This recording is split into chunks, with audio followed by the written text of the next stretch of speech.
যখন আমরা স্টার্ট করি তখন এসএসসি পরীক্ষা তখন আমার ফেল করছে, আমরা সবাই টুকটাক 10 জনও করতো। সকাল 6টা বাজে আমরা ঘুমাইতাম, 3টা বাজে 6টা বাজে আমার নামে অ্যাসিস্ট্যান্টগুলো আসতো, ভাইয়া উঠবেন, ভাইয়া ডাক দিতেছে, সেটার জন্য রেডি হতে হবে। সে বাসায় আসছে, তাকে চা বিস্কুট খাইছে। আমি আম্মু ফোন দিচ্ছে, কে তুই কই? আমি আম্মু আমি একটা দাওয়াত আসছি, তখন মনে হয় আমার বার্থডে ছিল মনে হয়। আম্মু আমি বার্থডে টি দিতে আমি একটা রেস্টুরেন্টে আসছি, ভাই তোর ফ্রেন্ড আসছে। নতুন ঈদে কী কাজ আসছে, আমরা 2টা সিরিজ করে আসছি। 2টা সিরিজ প্রায় অনেকগুলো এপিসোড করে আসছি। একটা সিরিজ হচ্ছে বদমাশ পোলাপাইন, আর একটা সিরিজ হচ্ছে ব্যাডএস। বদমাশ পোলাপাইন করা আছে অনেক আগে থেকে, তো ওইটা আবার আপলোড করা হবে। আর ব্যাডএস সিজন 2 আসতেছে বড় লটের, আর একটা সিঙ্গেল নাটক আসতেছে বান্নাবের সাথে। সো এই আছে। আর আমরা আফটার 4 ইয়ার্স আজএলটি ব্যাক করতেছে উইথ টিমের সাথে ফুললি টিম নিয়ে আমরা জোশ নিয়ে মজা নিয়ে ব্যাক করতেছি। তো দেখা যাক কেমন হয়। আমিও একটু এক্সাইটেড, কারণ হচ্ছে 4 বছর পর সব ফ্রেন্ডরা একসাথে হয়ে ভিডিও করব। তো আমার কাছে খুব ভালো লাগে, আসলে আই থিঙ্ক আমার অডিয়েন্সের কাছে খুব ভালো লাগবে। তো এটাই বদমাশ বলার ফানি এক্সপিরিয়েন্স যদি বলি সিজন 1-এ, মানে আমার লাইফের ফার্স্ট যদি বলেন কমার্শিয়াল শ্যুট করা হয় বদমাশ পোলাপাইন। তো বদমাশ পোলাপাইন বানানোর সাথেও ফার্স্ট কাজ আমাদের, বা বলতে পারেন কমার্শিয়ালি ফার্স্ট কাজ যেটা হয়। তো খুব নার্ভাস ছিলাম যে আসলে কাজকে, একটা কারণ হচ্ছে ইউটিউব অ্যাক্টিং একটা জিনিস, আর একটা হচ্ছে কমার্শিয়াল অ্যাক্টিং আরেকটা জিনিস। তো একটা স্ক্রিপ্ট দেওয়া থাকে, এটার মধ্যে কেমনে কী করতে হবে কোনো আইডিয়া ছিল। সকাল 6টা বাজে ঘুম থেকে উঠতে হতো। 6টা বাজে আমাদের বান্নাব অ্যাসিস্ট্যান্টগুলো ডাকতো, যে 10 জনও করতো। সকাল 6টা বাজে আমরা ঘুমাইতাম, 3টা বাজে 6টা বাজে আমার নামের অ্যাসিস্ট্যান্টগুলো আসতো, ভাইয়া উঠবেন, ভাইয়া ডাক দিতেছে, সেটার জন্য রেডি হতে হবে। প্রত্যেক দিন মানে টোটাল 10টা দিন 3টা দিয়ে ঘুমাইতাম, 6টা বাজে ডাক দিয়ে মেকআপ জেনে বসে থাকতাম, এরপরে মেকআপ দিতে ওরা। তো এটা আমার খুব ফানি লাগতো যে আসলে কেন আমরা মেকআপ নিতেছি, আমরা ছেলে মানুষ। পরে শুনলাম যে এটা নাকি নিয়ম। তো এই না, কখনো বান্নাবের সাথে ঝগড়াঝাটি কখনো হয়নি, মারামারি কখনো হয়নি। আমার মানে খুব ক্লোজ বড় ভাই আমার নামে সবসময় আমাদেরকে ভালো স্কুলিং দেওয়ার চেষ্টা করছে। ধরেন আমি একটা জায়গায় ইন্ডাস্ট্রিতে বা মিডিয়াতে যদি প্রথম যখন আসছি, আমার বান্না ভাই ছিল ফার্স্ট গার্ডিয়ান, বা আমাদের টিমেরই ফার্স্ট গার্ডিয়ান ছিল বান্না ভাই। আর যদি স্পেসিফিকলি যদি বলি, আমাদের না শুধু ধরেন আমাদের ইয়াং জেনারেশন বা বর্তমান আপকামিং যারা বর্তমানে হিরো, ওরা যখন ফার্স্ট কাজ করে তারা বান্নাবের সাথেই কাজ করা স্টার্ট। তো আমাদেরও মানে সৌভাগ্য হয়েছে বান্নাবের সাথে কাজ করার। তো ওইভাবেই বান্নাব কোনো আমাদের যদি কোনো কিছু ভুল ত্রুটি হয়েছে বোঝানোর চেষ্টা করছে, স্কুলিং দেওয়ার চেষ্টা করছে। তো এই আর কি, কখনো রাগারাগি এটা হয়তো অনেকে বুঝে, অনেকে বুঝে না। আমরা আজেরের ভিডিও বা ইউটিউবের যে আজেরের ভিডিওগুলি, এগুলো বেশিরভাগ করা হয়েছে প্রত্যেক বাসায়। কেন করেছে সেটাও বলি। সেটা হচ্ছে যে প্রত্যেক বাবা মা দুজন জব করে যেহেতু, তাহলে আমাদের বাসা খালি। তখন আমরা ওই এসএসসি দিয়ে শেষ করছি, ইন্টার দিচ্ছি, তখন 3টা যেহেতু দিচ্ছি, তখন আমাদের একজন বাসায় খালি, আমরা সব ফ্রেন্ডে মিলে আড্ডা দিতে পারতাম। তো এটা আমাদের কাছে খুব ভালো কাজ করতো।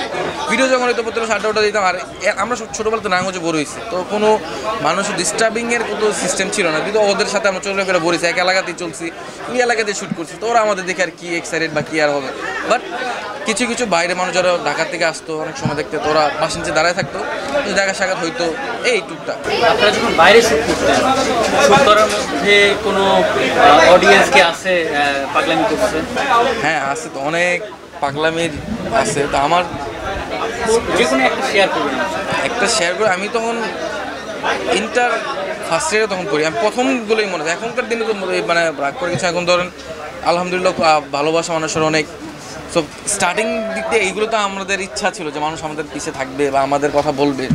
তো আমি তখন একদিন আমার রংনামা থেকে ফোন আসে, বলতেছে ভাই আমি সিলেট থেকে আসবো। ঠিক আছে, ছেলে আসবে, আমিও বাইরে গেছি, ও আসবে কোনো আমি জানতামও না। তো আমার বাসায় নক করছে, বাসায় আমি বাসায় ছিলাম না, বাসায় আসার পরে আমার আম্মু আবার খুব মানে আমার আম্মু খুব ভালো মনের মানুষ। সে বাসায় আসছে, তাকে চা বিস্কুট খাইছে। আম্মু ফোন দিচ্ছে, কে তুই কই?